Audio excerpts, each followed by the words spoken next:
Le président, veuillez vous asseoir.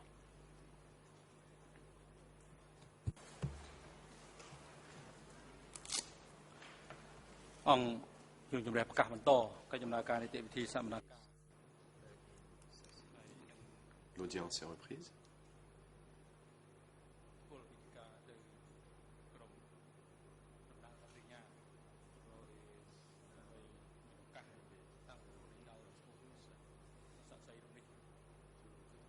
La Chambre laisse la parole à l'accusation pour la suite de l'interrogatoire du témoin.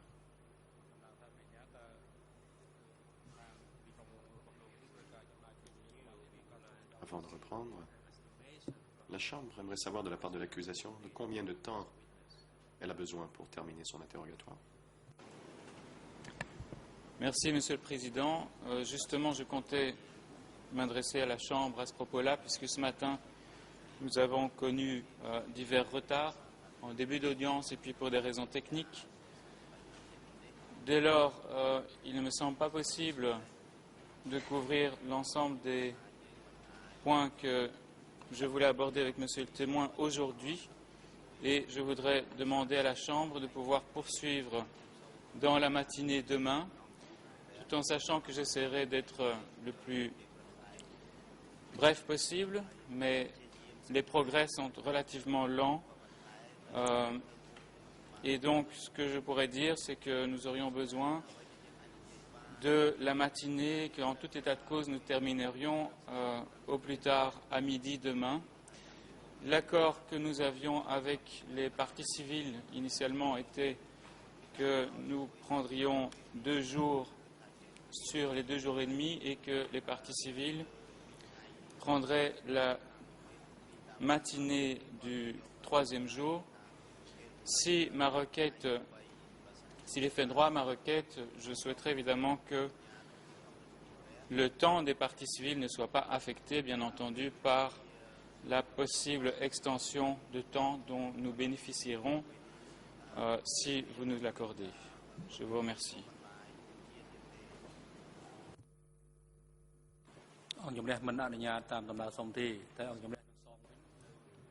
Le président. La Chambre ne peut accéder à votre requête. Nous pouvons vous donner 1 heure de plus pour, en guise de compensation pour les retards de ce matin.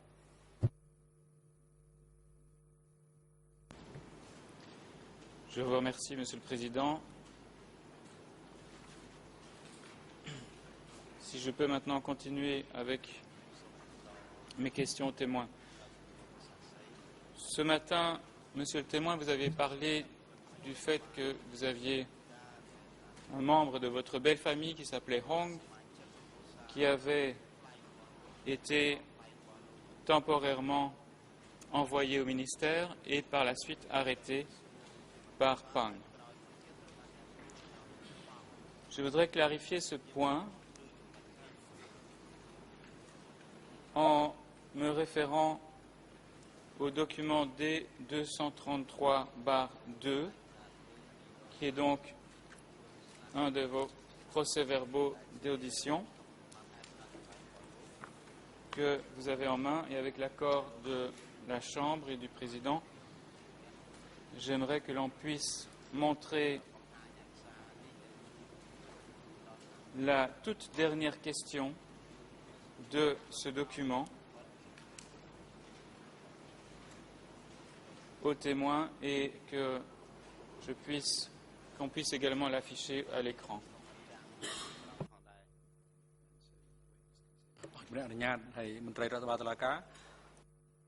Le président. Allez-y.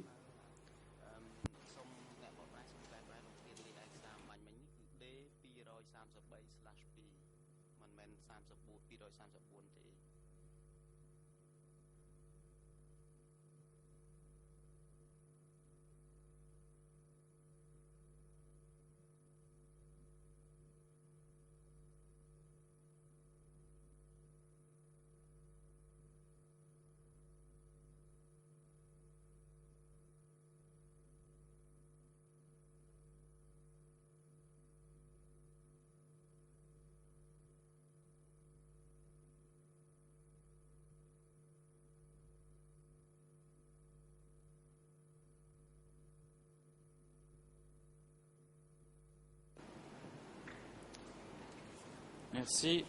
Alors, je ne vais pas lire l'entièreté, mais c'est une question qui portait sur des réunions du ministère des Affaires étrangères auxquelles vous auriez participé avec M. Yengsari et ayant pour objet des purges intérieures. C'était la question qui était posée. Et vous avez répondu ceci à peu près au milieu de votre réponse. Je cite, « Pendant les réunions, je n'ai jamais accusé personne, et même M. Yengsari, il n'a jamais accusé personne dans le ministère des Affaires étrangères. Il n'y avait que les gens de l'extérieur qui ont accusé le ministère des Affaires étrangères.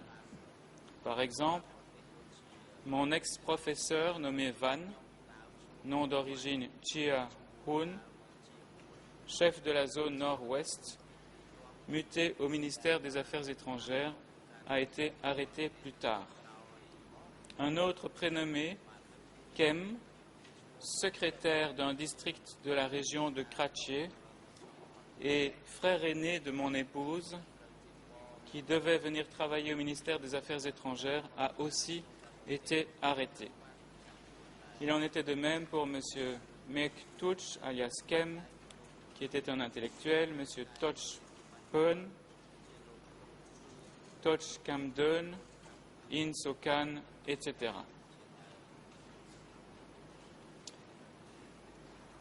Et je vais m'arrêter là. Alors, ma première question est de savoir si vous maintenez ce que vous avez dit et ce que j'ai lu maintenant devant les juges d'instruction. Est-ce que c'est bien ça que vous aviez dit devant les juges d'instruction?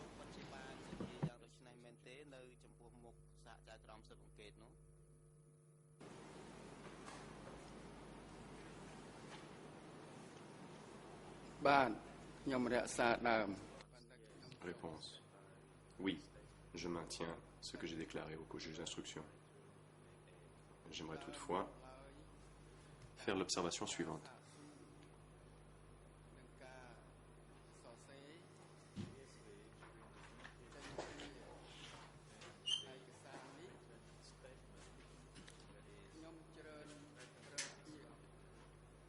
Pendant les entretiens et à la lecture de ce procès-verbal,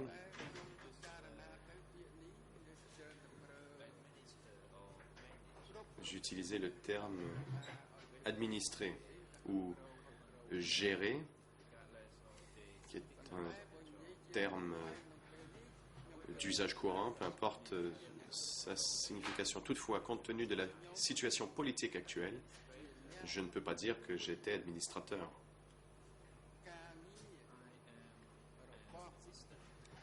Je suis un adjoint au chef.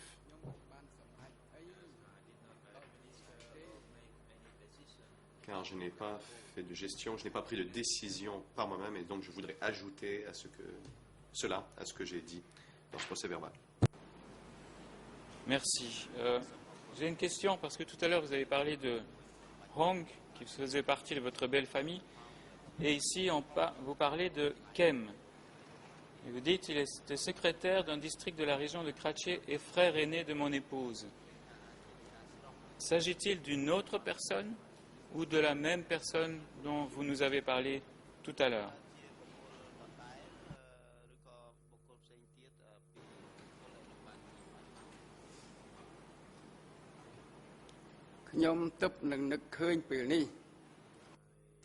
Réponse. Je me souviens maintenant, enfin aujourd'hui, que Hong était son nom d'origine, mais son nom révolutionnaire était Kem.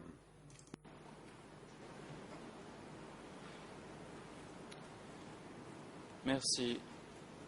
Vous souvenez-vous de la raison pour laquelle il avait été amené au ministère des Affaires étrangères et par la suite arrêté?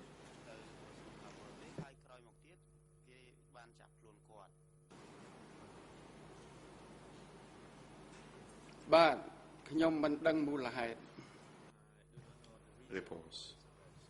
Je ne sais pas pourquoi il a été arrêté.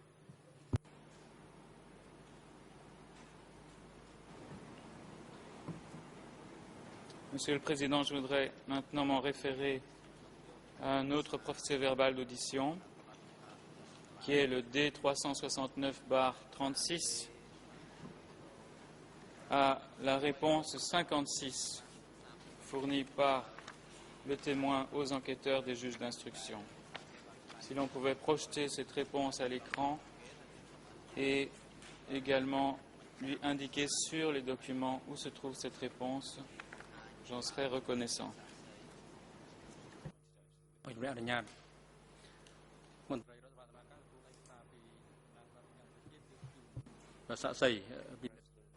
Le président. Huissier d'audience, veuillez remettre le document au témoin.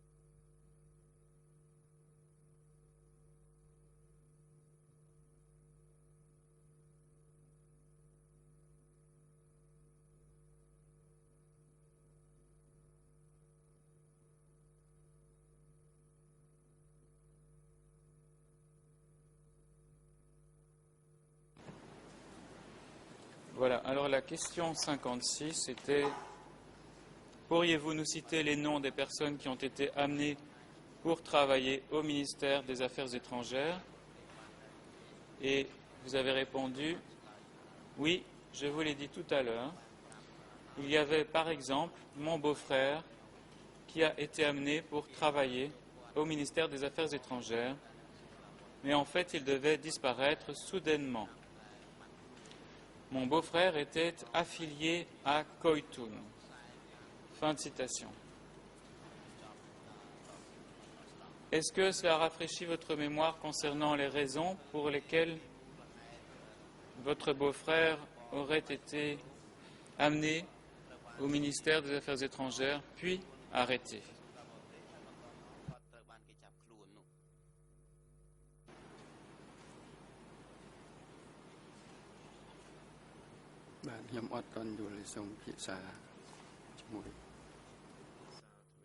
Réponse. Je dois m'entretenir avec mon conseil. Je ne suis pas très clair quant à cette question.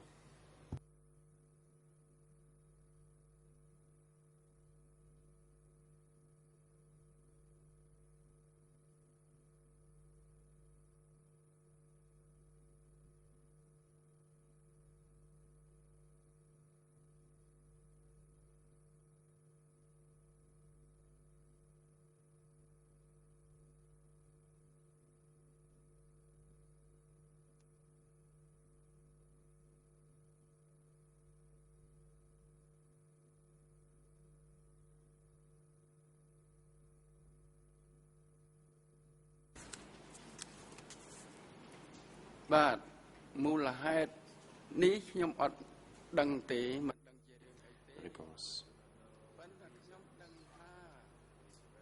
Je ne sais pas pourquoi il a été arrêté. Je sais, toutefois, que mon beau-frère venait de la zone 304, du secteur 304, qui était un secteur contrôlé par Koitun.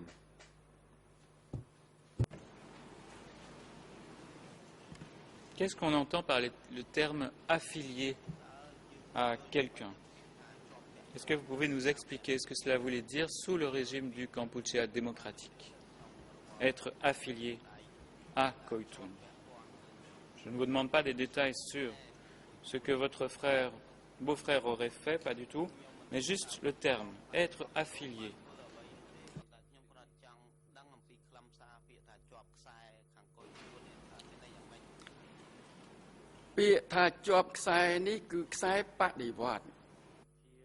Réponse. Ici, l'on parle de l'affiliation révolutionnaire, la filière. Cela signifie que provenant de la zone 304, il était associé ou affilié à cette zone. Voilà ce que cela signifie. Je vous remercie. Je vais en revenir alors à la précédente réponse que vous nous avez dit avoir confirmée, et vous aviez cité dans cette réponse tout à l'heure, que j'ai lu tout à l'heure, l'ex-professeur nommé Van, nom d'origine Chia Hoon, chef de la zone nord-ouest, muté au ministère des Affaires étrangères et arrêté plus tard.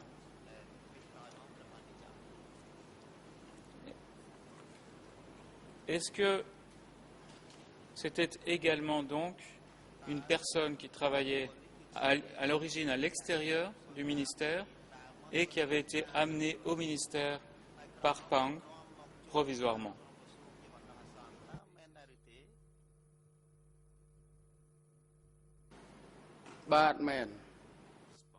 Réponse, oui, c'est exact. Est-ce que de manière générale, vous avez pu constater que cela arrivait souvent, que Pang amenait des gens qui étaient des cadres ou qui occupaient d'autres fonctions mais qui venaient de province pour être affectés temporairement au ministère des Affaires étrangères?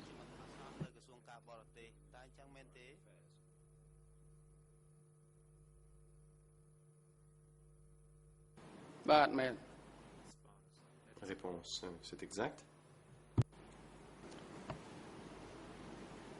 Et hier, à la réponse 21 du document D369/36 qui vous avait été lu et que vous avez confirmé, il était dit à B1, on avait mis de côté les gens dont la biographie n'était pas nette, et je ne sais pas s'il est nécessaire de remontrer le document ou si je peux directement faire une courte citation de ce qui a déjà été montré hier, comme vous le souhaitez, Monsieur le Président.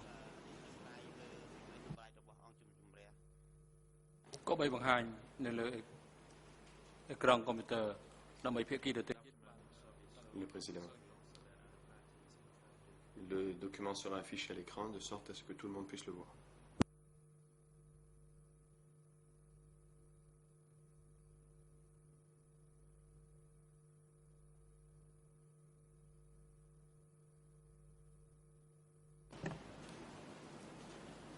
Je vais donc relire ce qui avait été confirmé par le témoin hier.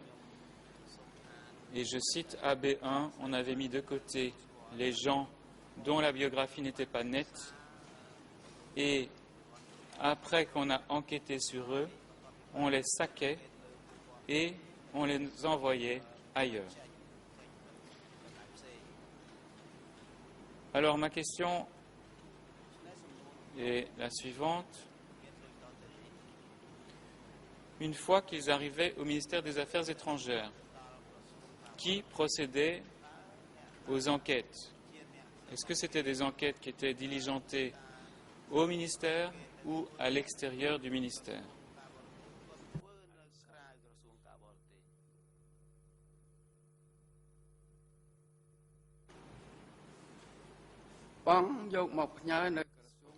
Réponse.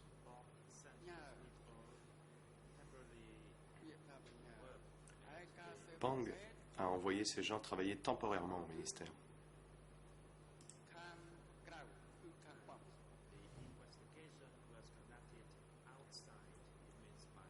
Et l'enquête a été menée de l'extérieur, c'est-à-dire par Pang. Merci. Pouvez-vous nous aider à comprendre alors pourquoi on les envoyait temporairement au ministère et pourquoi ces personnes n'étaient pas plutôt arrêtées directement et envoyées dans un centre de sécurité plutôt que de transiter au ministère?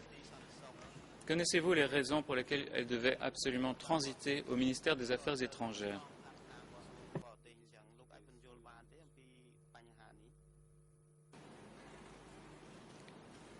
ខ្ញុំឃើញថាក្រសួងការបរទេស Réponse.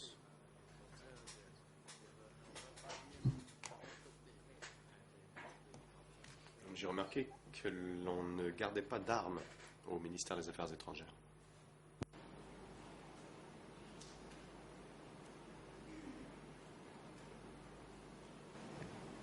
Et en quoi est-ce que cela rendait nécessaire le fait de faire transiter ces personnes provisoirement par le ministère des Affaires étrangères, le fait qu'il n'y avait pas d'armes au ministère?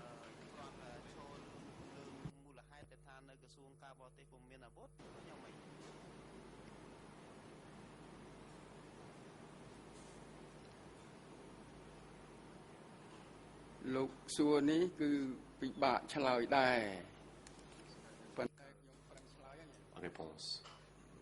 Bon, il m'est difficile de répondre à votre question, mais je vais essayer.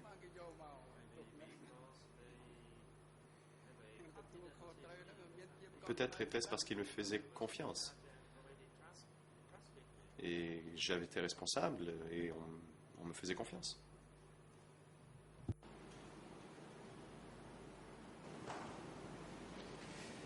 Merci.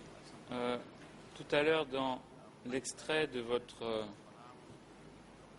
réponse à la question au document D233/2, toujours le même, vous avez donc cité d'autres noms. Il y avait Mick Touch alias Kem. Vous l'avez décrit comme un intellectuel.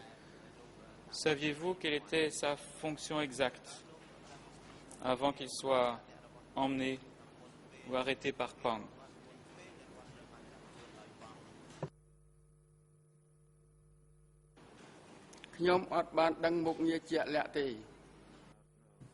Réponse. Je ne connaissais pas son rôle ou sa position. Qu'en est-il de Toch Kamden? Est-ce que vous connaissiez son rôle à ce moment-là, avant qu'il soit arrêté?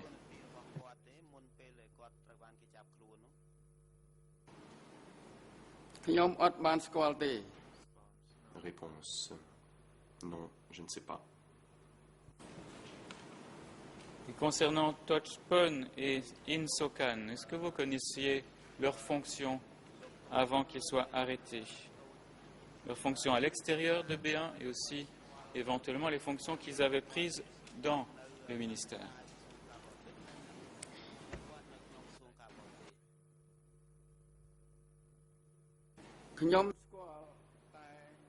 Réponse.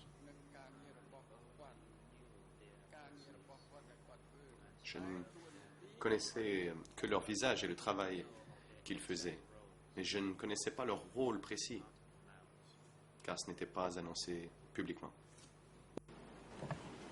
Mais vous venez de dire que vous connaissiez, disons, le travail qu'ils accomplissaient. Est-ce que vous pouvez nous dire quel travail ils étaient chargés d'accomplir au sein du ministère des Affaires étrangères?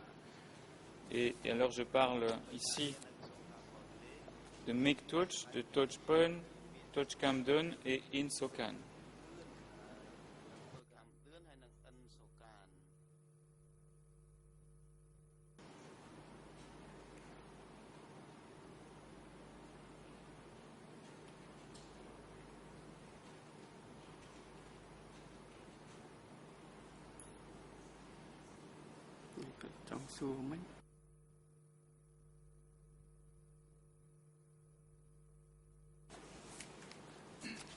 Le témoin. Pourriez-vous préciser votre question, s'il vous plaît? Oui. Vous avez dit que vous ne connaissiez pas leur titre ou leur fonction exacte, mais que vous saviez quel travaux ils menaient au sein du ministère des Affaires étrangères. Donc je voudrais savoir quelles tâches ces personnes accomplissaient au sein du ministère des Affaires étrangères avant qu'elles soient arrêtées.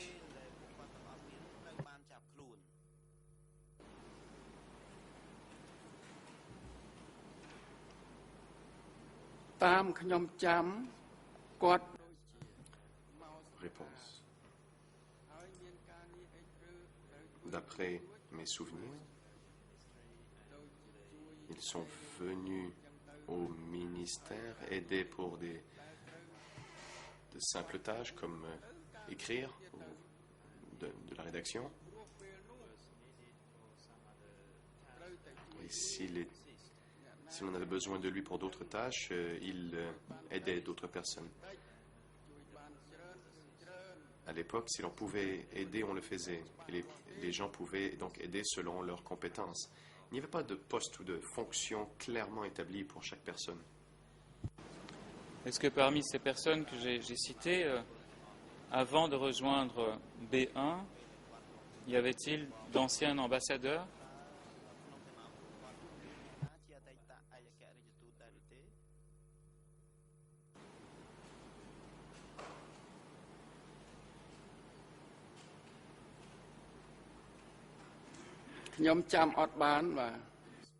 Réponse, je ne parviens pas à me souvenir. Ce matin, en plus des noms que j'ai cités dans cet extrait que vous avez confirmé, il y avait un autre extrait qui vous a été lu de votre procès-verbal d'audition D91/15. Et je vais essayer de retrouver les IRN tout de suite. Vous aviez mentionné également le nom de In Lorne alias Nat. Est-ce que vous saviez qui était In Lorne alias Nat?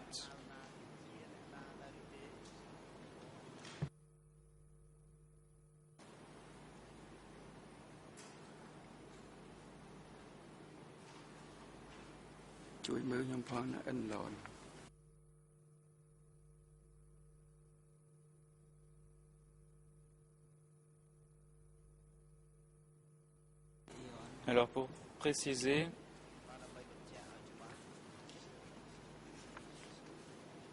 c'est le document D91/15 et E233/2. L'IRN en français s'étalait sur 2 pages, 0052, 43, 53 et 54. En anglais 0036 10 14 et en khmer 00 20 4100. C'est la deuxième question du document.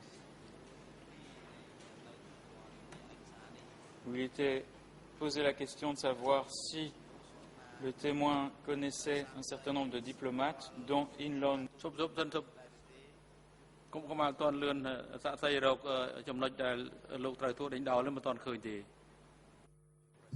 Le président. Monsieur le procureur, veuillez attendre car l'huissier essaie de trouver la page pour la montrer au témoin.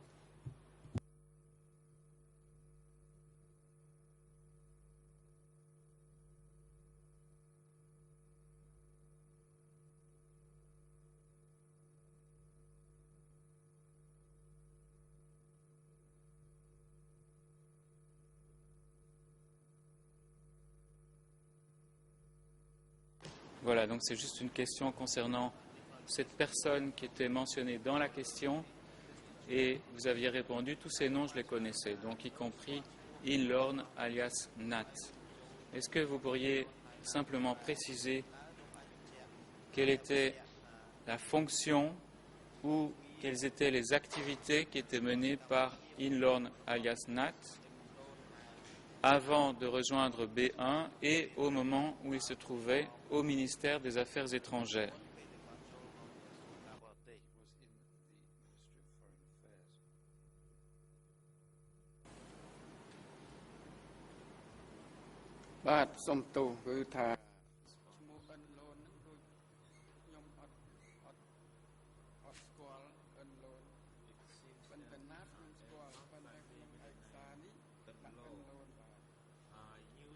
Je ne connais pas le nom In Lorne.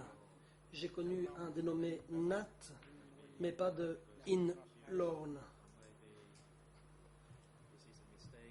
c'est peut-être une erreur de la part des services chargés de la transcription de ce compte-rendu, ou peut-être que j'étais plongé dans la confusion. En tout cas, je connais un dénommé Nat, mais pas Dinlorn.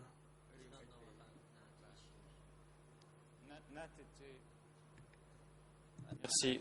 Nat était le nom révolutionnaire qu'il utilisait à l'époque. Donc, est-ce que vous pourriez nous dire quelles étaient les fonctions de Nat avant d'arriver à B1 et quelles activités il menait à B1 lorsqu'il est arrivé, et en espérant qu'on parle évidemment du même Nat.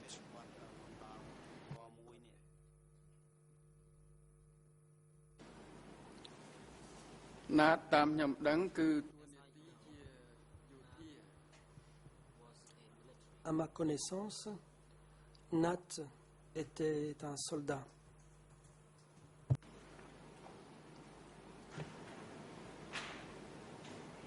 C'était un militaire, mais quelle fonction remplissait-il en tant que militaire avant de rejoindre le ministère, à votre connaissance?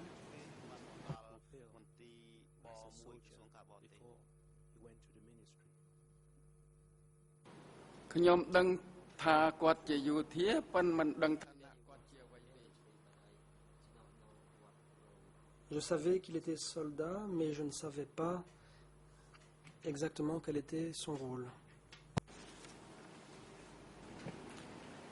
Merci. Dans l'extrait que j'ai lu tout à l'heure, vous avez confirmé que les accusations venaient de l'extérieur. Et vous nous avez dit ce matin que c'était Pang qui venait arrêter les gens.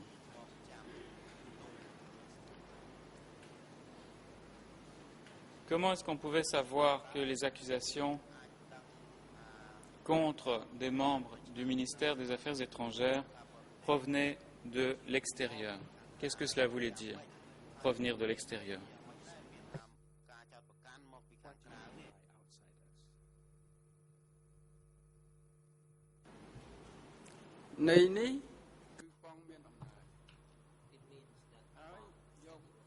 Cela veut dire que Pang était habilité à prendre n'importe qui, n'importe quand.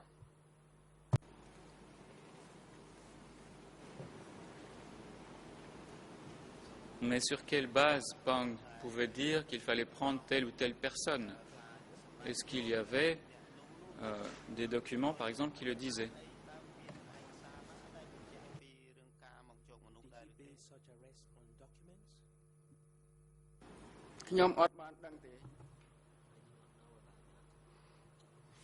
Je n'en savais rien.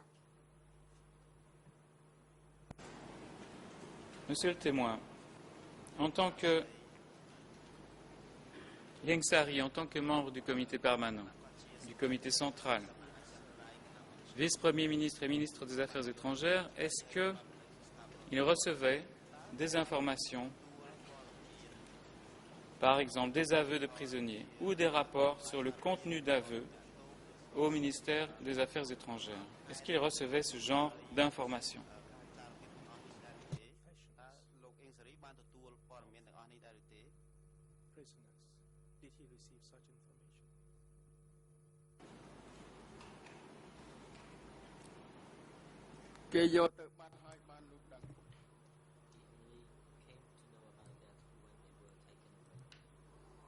Il n'en a été informé qu'après que ces gens avaient été emmenés.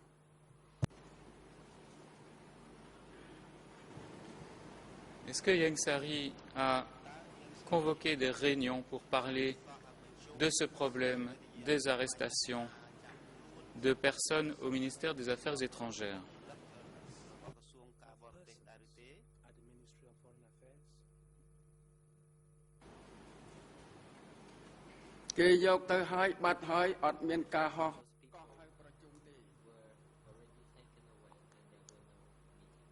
Ces gens avaient déjà été emmenés et il n'y a pas eu de réunion.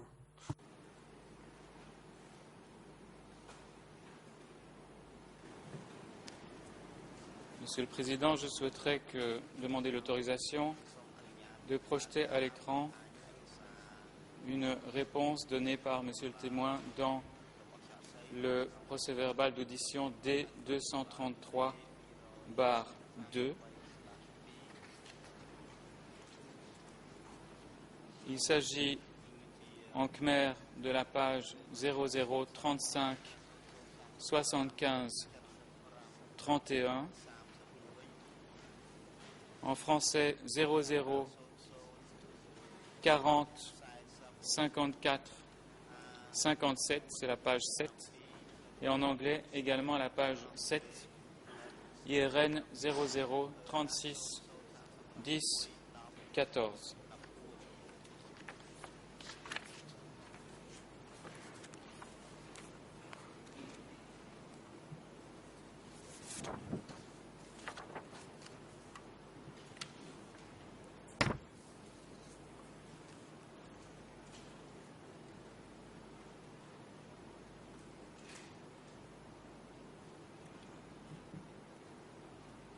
Alors la question qui était posée était la suivante. Certains témoins ont dit que, concernant le rapport portant sur les mises en cause contenues dans les aveux, Doetsch l'avait envoyé au bureau 870. Puis le bureau 870 l'a renvoyé à M. Yengsari. Que pensez-vous de cette affirmation? Comment M. Yengsari a-t-il géré cette affaire? Et vous avez répondu ceci, je cite, « Oui, je le savais. M. Yengsari a organisé une réunion au niveau des dirigeants du ministère pour en parler. Mais je n'étais pas au courant de la décision prise par M. Yengsari. Parfois, il faisait triste mine. À ma connaissance approfondie, c'était que le comité central avait désigné M. Sonsen pour être responsable de la sécurité. » Fin de citation. Est-ce que vous vous souvenez avoir dit cela aux juges d'instruction, aux enquêteurs des juges d'instruction?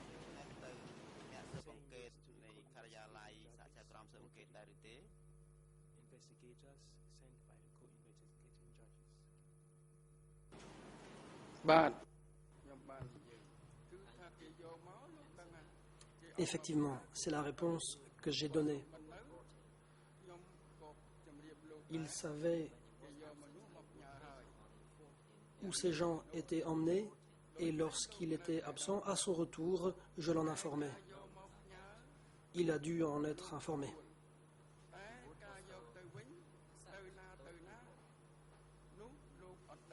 Il acceptait également ces personnes. Mais il ne savait pas où ces gens étaient emmenés et moi non plus.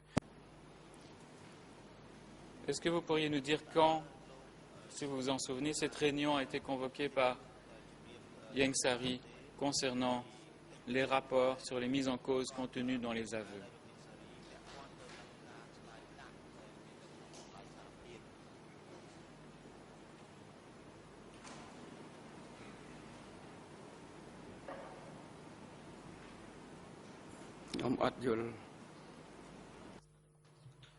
Je ne comprends pas la question.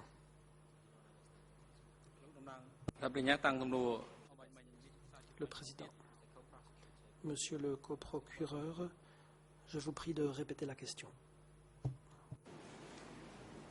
Dans l'extrait que j'ai lu et dont vous avez confirmé la teneur, il était écrit « Oui, je le savais, M. Yengsari a organisé une réunion au niveau des dirigeants du ministère pour en parler. » Je voulais juste savoir à quelle période cette réunion avait-elle pris place.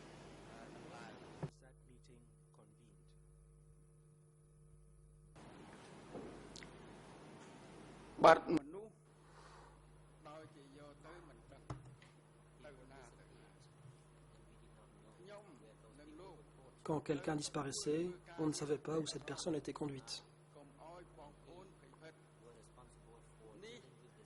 Lui et moi étaient responsables des problème psychologique pour que le personnel n'ait pas peur. Nous voulions éviter que les gens aient peur, car nous ignorions les raisons de ces disparitions.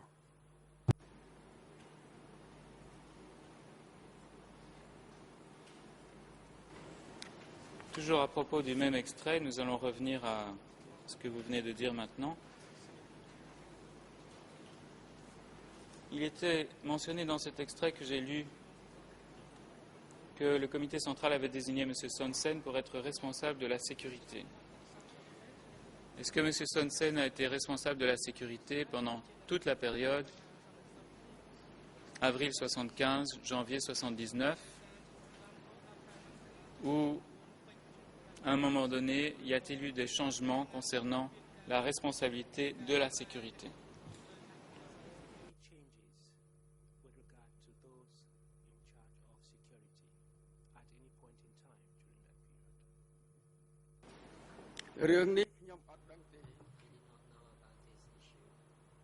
Je n'en sais rien.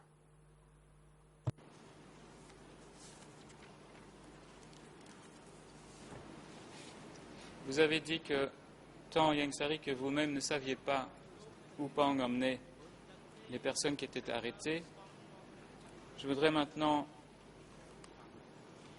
vous lire un extrait de ce même document D233/2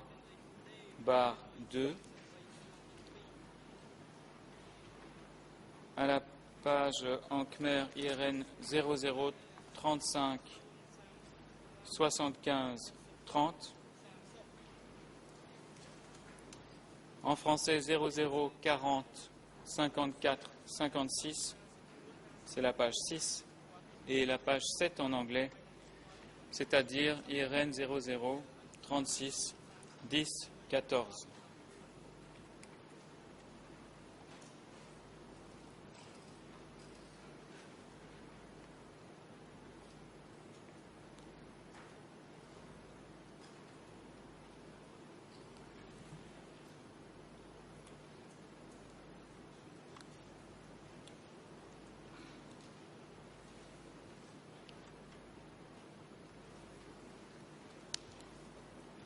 Et je vais prendre 2 secondes parce que je ne retrouve pas l'extrait immédiatement.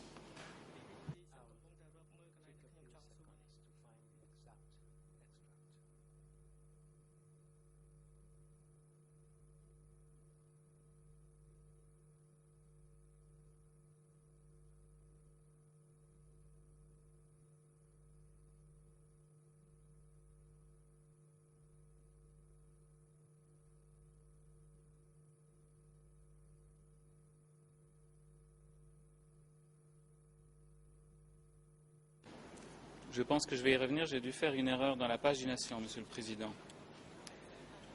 Je voudrais alors revenir à ce que vous avez dit à propos de Pang tout à l'heure. Et à ce stade-ci, Monsieur le Président, à plusieurs reprises, j'ai constaté que le témoin avait affirmé que Pang était venu au ministère des Affaires étrangères pour arrêter les gens à la fin de 1978, spécialement dans les 2 derniers mois de 1978. Or, au dossier figure la confession de Pang à S21, qui mentionne la date du 28 mai 1978. Il s'agit du document IS 5.14. Alors, je ne demande pas d'afficher ce document, ni de le montrer au témoin qui ne l'a sans doute jamais vu. Mais il me paraissait important de demander aux témoins si cette période de mai 1978, concernant l'arrestation de Pang, pouvait lui rafraîchir la mémoire ou s'il maintenait le fait qu'il avait vu Pang au ministère des Affaires étrangères à la fin de 1978.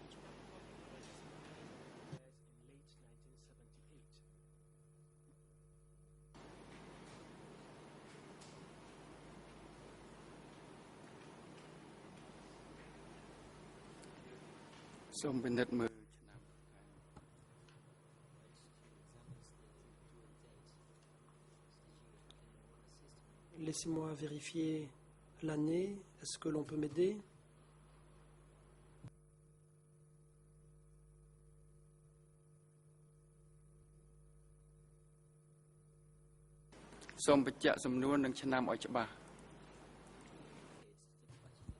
Pourriez-vous préciser la date en question, l'année en question? Je parle de 1978.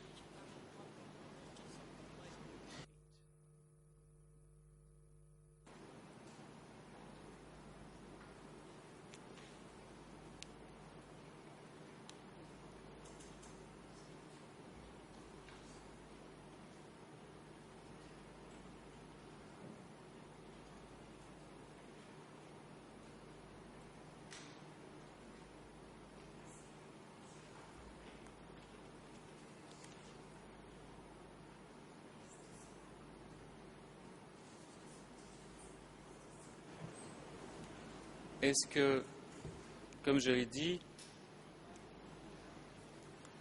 la période d'arrestation de Pang qui apparaît au dossier est en mai 1978, est-ce que cela vous rafraîchit la mémoire par rapport à cette période d'arrestation, alors qu'auparavant vous avez dit que, par exemple, Bong Trabek n'avait été transféré au ministère des Affaires étrangères qu'à la fin 1978, et aussi vous avez dit que Pang était venu au ministère des Affaires étrangères probablement 2 mois avant que les Vietnamiens n'entrent dans la capitale.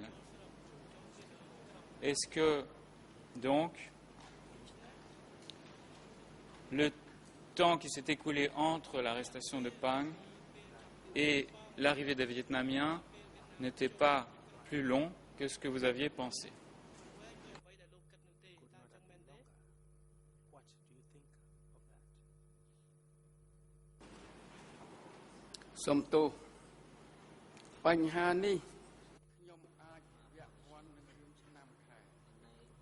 Excusez-moi,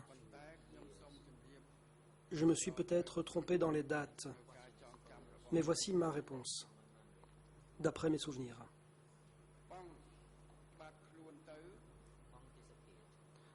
Pang a disparu, sans raison.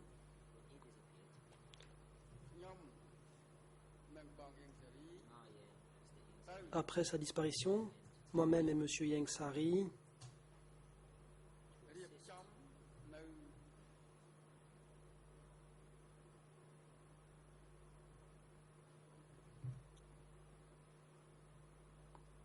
sommes allés prêter notre concours pour les préparatifs à Bung Trabek.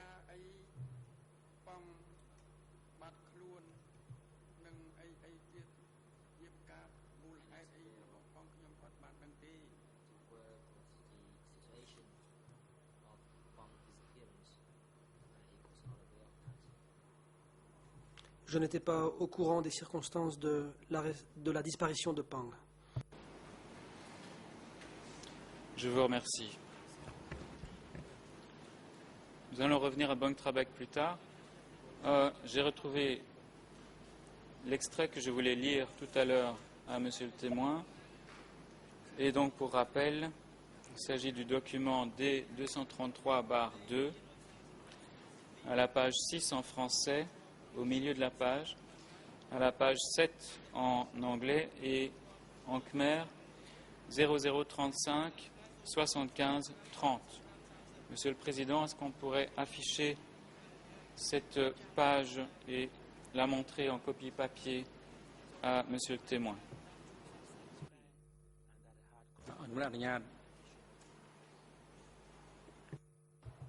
Le Président, je vous en prie.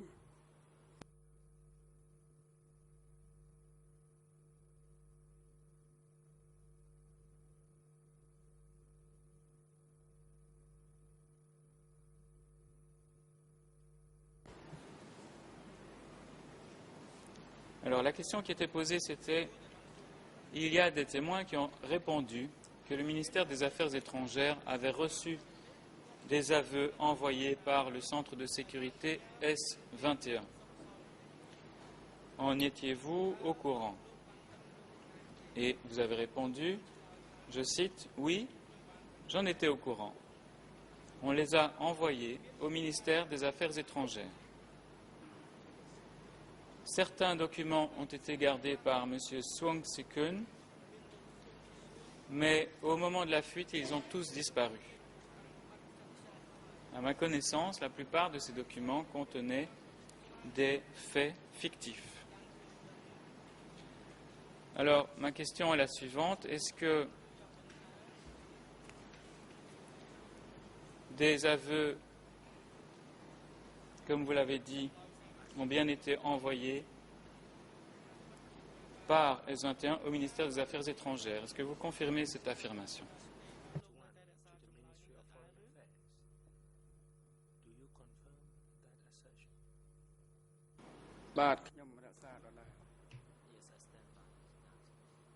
Je confirme ce que j'ai dit.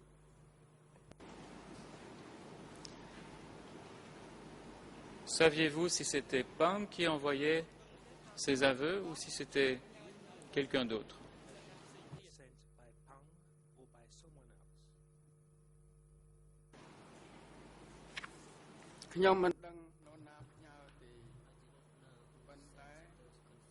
Je ne sais pas qui a envoyé ces aveux, mais j'ai vu ces aveux au ministère. Pourriez-vous nous dire quels aveux exactement vous auriez vus au ministère? Ils concernaient quelle personne?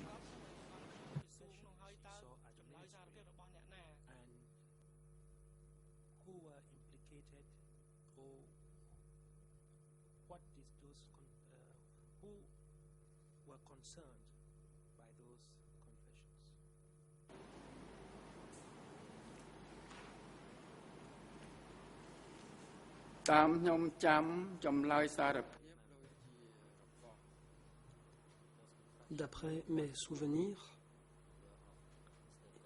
il s'agissait des aveux de M. Koi Toon.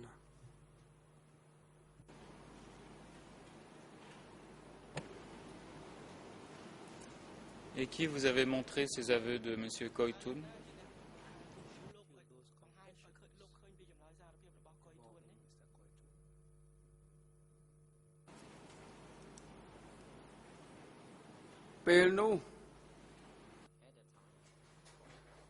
À l'époque,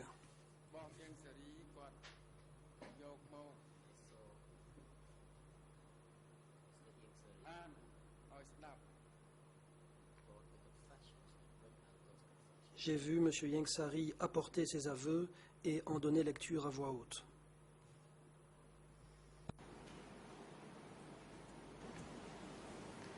Est-ce qu'il en a donné lecture lors d'une réunion au sein du ministère des Affaires étrangères?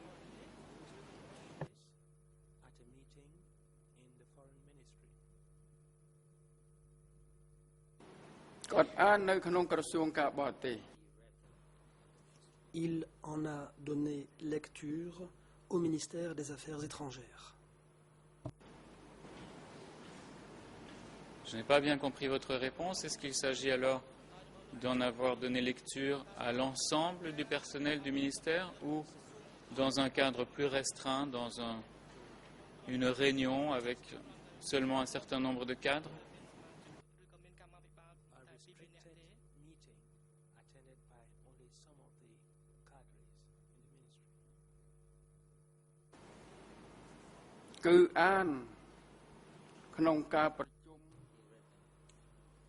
Il en a donné lecture lors d'une réunion rassemblant les cadres de niveau intermédiaire. Il s'agissait de cadres de niveau supérieur et également de niveau moyen. Est-ce qu'en plus de lire ces aveux de Koi Toon, est-ce que Yengsari s'est livré à des réflexions sur ces aveux et a-t-il fait des observations?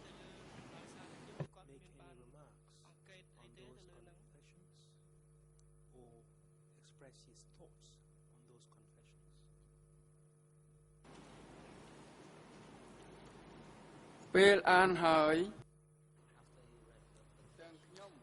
Après en avoir donné lecture,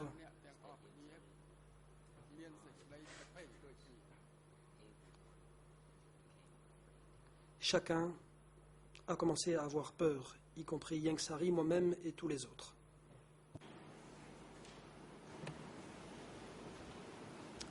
Et pourquoi aviez-vous peur? Est-ce que Yang Sari, vous-même et tous les autres étaient affiliés à Koitun? Affiliated to Koitun?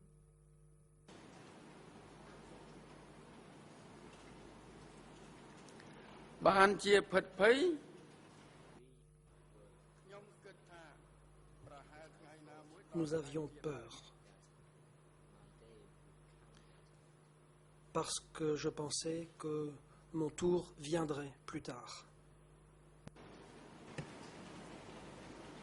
À la suite de l'arrestation de Koitun, pourriez-vous nous dire si au sein du ministère des Affaires étrangères, pour ceux qui avaient travaillé avec Koitun, qui venaient par exemple de la zone nord, y a-t-il eu des conséquences?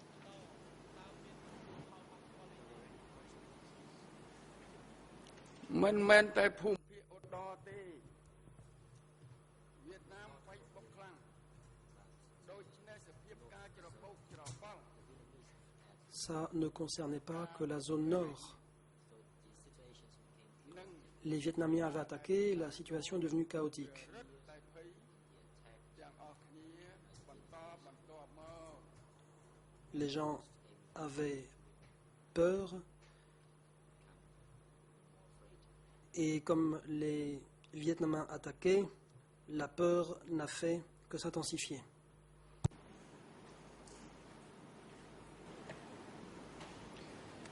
Merci. De quelle période parlez-vous exactement quand vous faites allusion à cette lecture des aveux de Koitun et de l'attaque des Vietnamiens à l'époque? À peu près en quelle année, de quelle année on parle? Attacked by the Vietnamese. In which year are we? ខ្ញុំមិនបានកំណត់ហេតុឆ្នាំច្បាស់លាស់ទេព្រោះខ្ញុំជាអ្នកភ្លេចច្រើន Je ne sais pas ត្រាតែ exactement en quelle année c'était. Je n'ai pas une très bonne mémoire.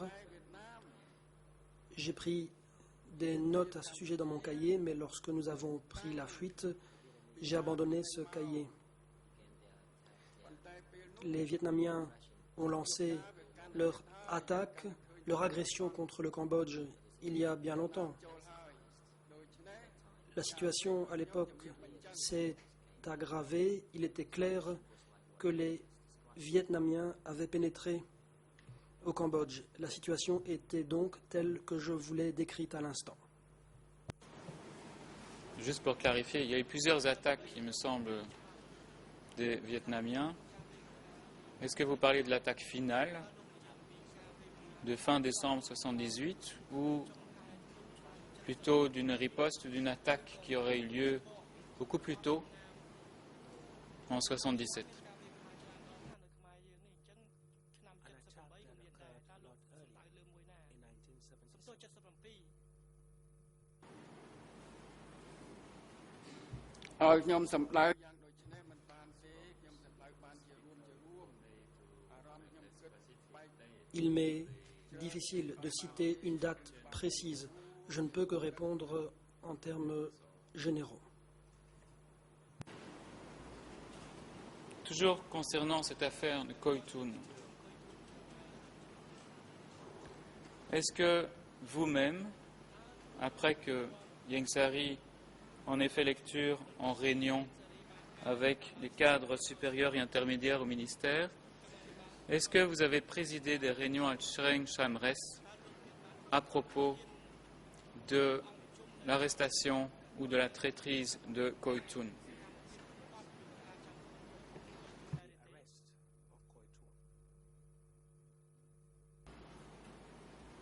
Koitun. ក្នុងឋានៈខ្ញុំ Réponse. បងយើងសេរីខ្ញុំត្រូវតែទៅ En tant qu'adjoint de Yang Sari, កុំឲ្យបងប្អូនភ័យព្រួយ je devais travailler sur les questions psychologiques afin de calmer les esprits.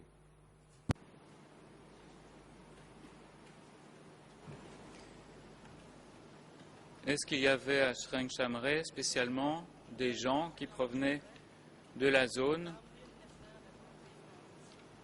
où Koitun avait travaillé? Et par voie de conséquence, est-ce que, a priori, il pouvait être soupçonné d'affiliation à Koitun? ត្រូវបានគេសង្ស័យថាមានជាប់ខ្សែកុយធូនដែរទេ នៅច្រាំងចម្រែភាគច្រើនគឺនៅភូមិ Réponse.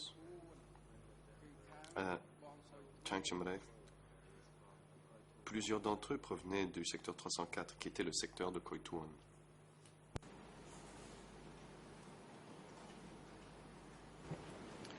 Est-ce qu'en conséquence, il a fallu enquêter pour savoir si ou dans quelle mesure ces personnes étaient affiliées à Koitun? ការស៊ើបអង្កេតដែរទេ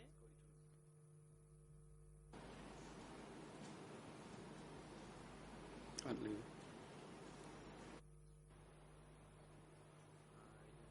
Réponse. Je n'arrive pas à entendre les interprètes.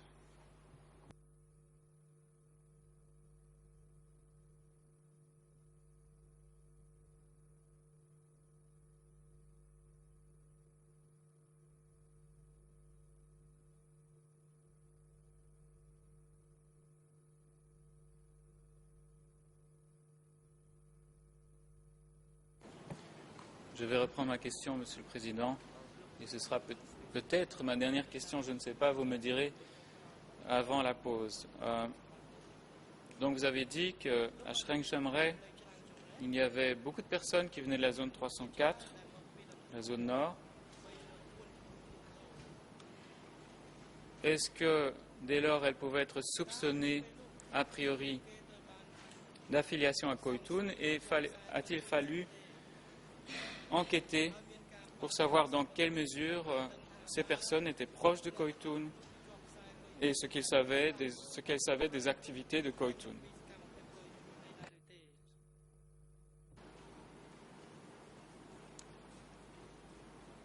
អ្នកនៅច្រាំងចម្រេះមកពី Réponse. Ceux qui étaient à Chiang Chimray et qui provenaient de la zone de Koituan étaient des enfants de paysans, eux-mêmes paysans. កាន់អាវុធកាន់អីជាយោធាទេដូច្នេះគឺมันមានខ្សែអីដែលត្រូវ Ces gens n'avaient aucune influence sur les questions militaires ou les armes. Il n'y avait donc aucun besoin de mener une enquête. Merci. Monsieur le Président, est-ce que je continue jusqu'à 14h40 comme hier ou je m'interromps? តទៀតរហូតដល់ Le président. Oui, vous pouvez poursuivre jusqu'à 2h40. Vous avez parlé tout à l'heure, monsieur le témoin, de confession ou d'aveu de S21 qui étaient transmises au ministère des Affaires étrangères. Est-ce qu'il y a eu, à votre connaissance, transmission d'aveux de S21 qui impliquaient des membres du ministère des Affaires étrangères?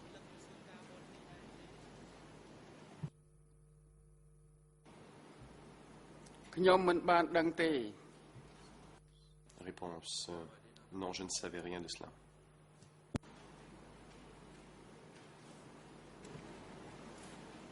Est-ce que, par contre, vous avez pu être informé que certaines personnes membres du personnel du ministère des Affaires étrangères avaient été impliquées dans des confessions,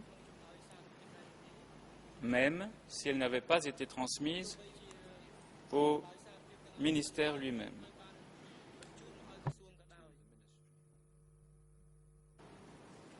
ដោយខ្ញុំបានជម្រាបអញ្ចឹង Réponse. Comme je l'ai dit, j'étais inquiet moi-même. Je pense que tout le monde avait peur.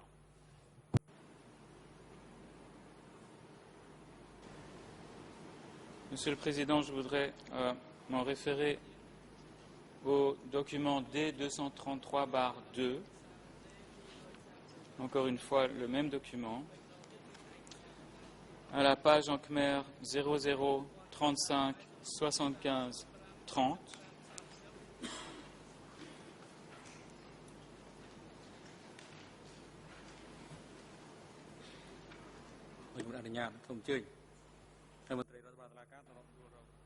Le président. Je vous en prie, huissier, veuillez montrer la page en question au témoin, afin qu'il puisse lire l'extrait en question et répondre à la question du procureur. Oui, alors en français, il s'agit de la page 5, c'est-à-dire 0040 54 55, et en anglais, les pages 5 et 6, 0036 10 12 jusqu'à 10 13. Alors la question qui vous avait été posée, qui je crois est sur la page précédente en Khmer, concernait deux personnes, Kit Chun et Chun Prasit.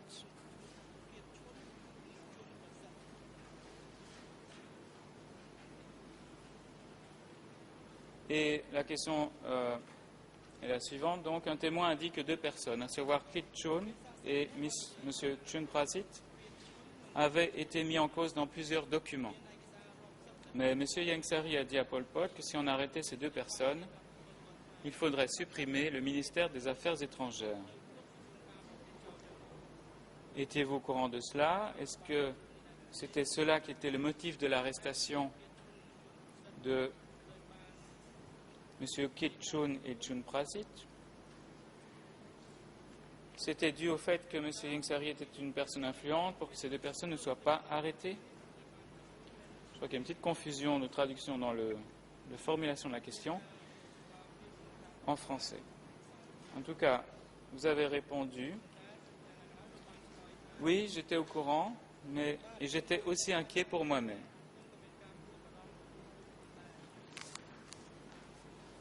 Et je ne savais pas qui avait inventé cette histoire pour les accuser. Il est vrai que les deux personnes avaient été défendues par M. Ieng Sary. À ma connaissance, ce n'était pas seulement M. Ieng Sary qui les a défendus, mais aussi Pol Pot. Donc, confirmez-vous ce que vous avez répondu à cette question concernant le fait que Kit Chun et Chun Prasit auraient été mis en cause dans plusieurs documents?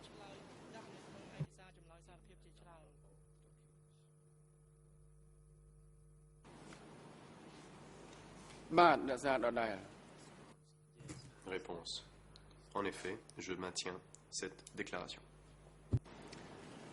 Qu'est-ce que cela veut dire, être mis en cause dans plusieurs documents?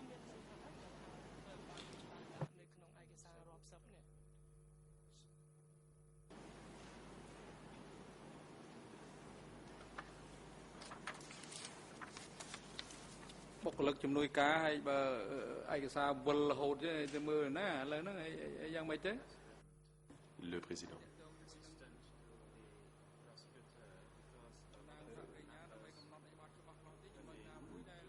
On a utilisé beaucoup de chiffres dans cet interrogatoire, donc si l'assistant du procureur pouvait être plus précis. Sinon, il est très difficile de suivre et de voir exactement à quel document on fait référence. Monsieur le Président, je faisais référence à la question qui avait été posée aux témoins dans le procès-verbal d'audition D233-2.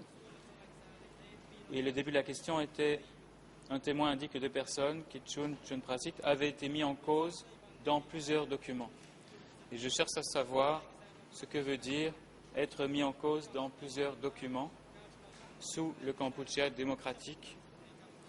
Et peut-être que je reformule alors la question, est-ce que être mis en cause dans plusieurs documents voulait dire être accusé par qui que ce soit sous ce régime? តើអញ្ចឹងមែនទេល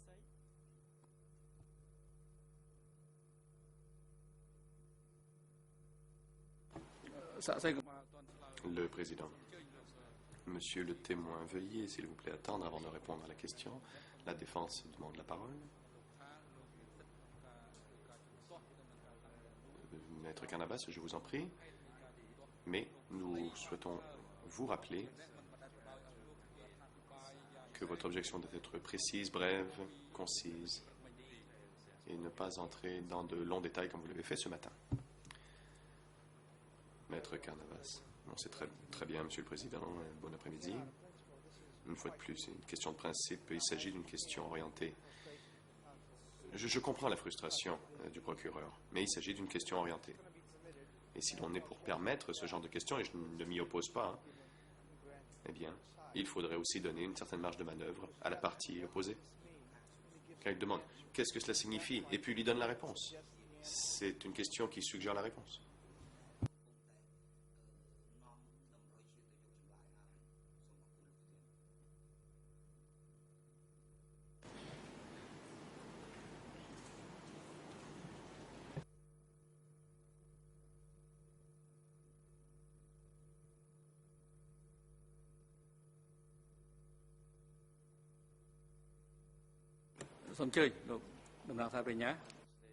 Le président. Monsieur le procureur, vous pouvez répondre avant que l'on prenne la pause. Merci, Monsieur le Président. En fait, effectivement, je parlais de cette portion de la question qui était être mis en cause dans plusieurs documents. Mais si l'on lit la suite de cette question, je crois que la question que je pose au témoin n'est pas déplacée, parce qu'immédiatement après, les enquêteurs ont demandé, mais M. Yengsari a dit à Pol Pot que si on arrêtait ces deux personnes, il faudrait supprimer le ministère des Affaires étrangères. Donc, bien entendu, il s'agit de mise en cause dans plusieurs documents, et visiblement, on parle d'arrestation. Donc, c'est pour ça que je me suis permis de poser la question de savoir s'il s'agissait ici de documents qui auraient accusé ces deux personnes.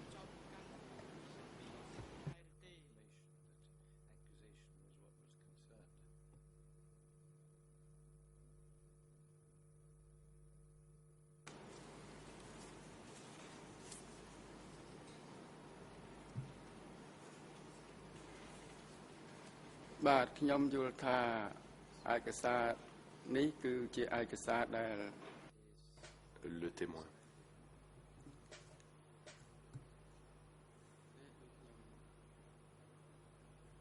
Je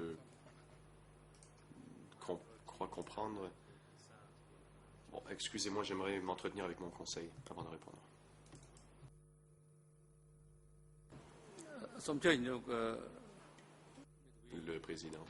Oui, la parole est au Conseil international de Nunchia. Maître Pessman.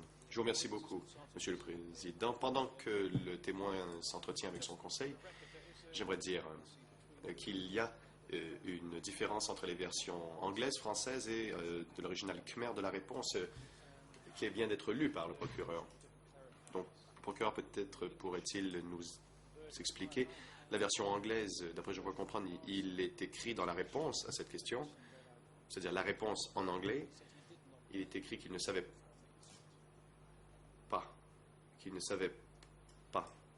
ou qu'il n'avait pas connaissance de cet incident. Donc peut-être le procureur peut-il nous aider à jeter la lumière sur cette différence entre les deux versions.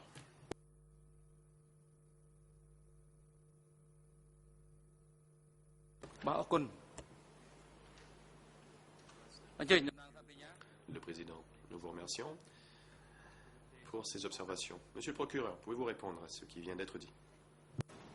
Je pense, Monsieur le Président, que je ne peux pas répondre immédiatement. Je crois qu'il faudra s'en référer à l'original en khmer, puisqu'il y a une différence apparemment de traduction entre le français et l'anglais.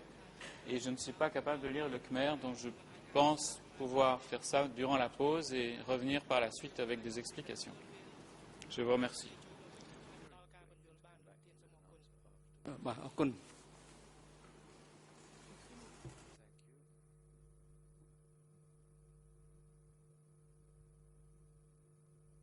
បាទឥឡូវដល់ពេលសំលមមនឹងសម្រាប់ដែរហើយ Le président. Bon, le moment est venu de prendre la pause. Avant la pause, la Chambre souhaite savoir des parties qui n'ont pas encore procédé à l'interrogatoire du témoin.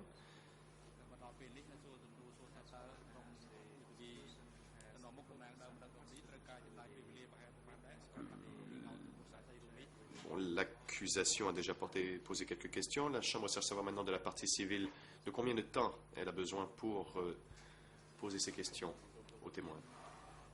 Maître Pikang. Monsieur le Président, les parties civiles ont besoin du même temps qui avait été demandé, soit 3 heures.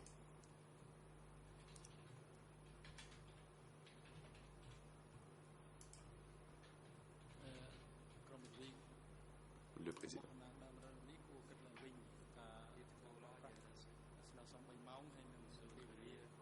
Les conseils des parties civiles, vous devriez reconsidérer cette demande, car nous avons déjà, beaucoup de temps s'est déjà écoulé, et en général, 3 heures ne suffisent pas pour faire une matinée ou un après-midi.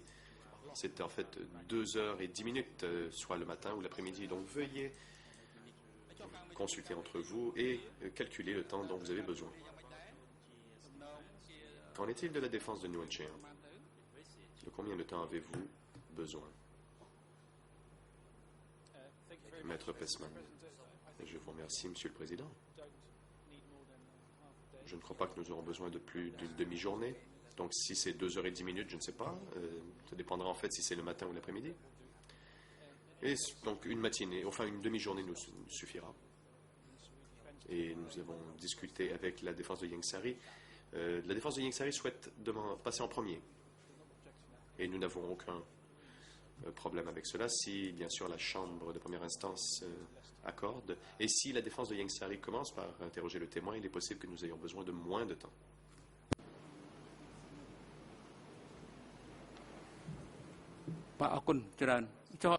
Le Président, merci beaucoup, Monsieur le Conseil. Quant à la défense de Ieng Sary, combien de temps prévoyez-vous? Maître Carnavas. Je vous remercie. À l'origine, j'avais prévu 1 journée et demie. Mais tout dépendant de ce qui se passe aujourd'hui et demain, il est possible que ce soit un peu moins de cela. Enfin, pour l'instant, je dirais que j'ai besoin d'un peu plus d'1 journée. On avait donné 2 jours et demi à la défense et je pense que nous serons en mesure de respecter ce délai déjà imparti. Donc, quand je dis 1 journée, ça peut être un peu moins. Et si, par exemple, l'accusation et les parties civiles ont toute la journée demain, eh bien, cela nous permet de passer la soirée à recalibrer notre interrogatoire et le condenser, le résumer un peu. Mais cela pourrait prendre un peu plus de temps. Donc voilà, j'espère que cela vous aide.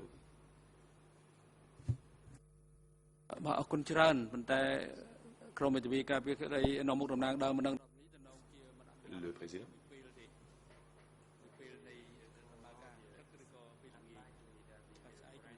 Il est peu probable que l'on donne plus d'1 séance aux parties civiles. Peut-être les procureurs ont droit à 1 heure de plus.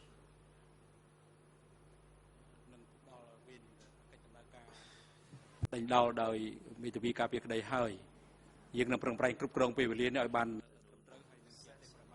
Donc, après la pause déjeuner demain, ce sera sans doute le temps à la défense de procéder à son interrogatoire. Bon, à moins qu'il y ait des difficultés techniques comme ce que nous avons vécu ce matin. Qu'en est-il de la défense de Khieu Samphan? Maître Kong Som-on, l'équipe de défense de Khieu Samphan aura besoin entre 1 heure et 1 heure et demie pour l'interrogatoire du témoin. Le président. Merci à toutes les parties pour avoir indiqué le temps dont elles ont besoin.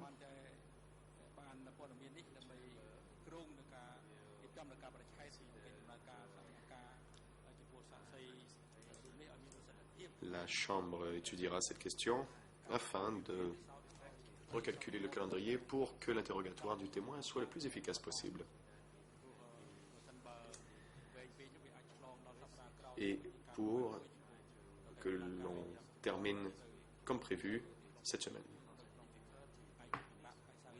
Pour ne pas causer d'inconvénients à ce témoin, si nous devions siéger avec son interrogatoire, ou le faire comparaître lundi. Donc nous faisons notre mieux pour éviter cela et trouver. Et donc, sauf cas exceptionnel, nous terminerons cette semaine, sinon nous irons jusqu'à lundi. La parole est à la partie civile, Maître Pikang. Monsieur le Président, j'aimerais confirmer que nous avons besoin de 3 heures. Il y a en fait une légère erreur. En fait,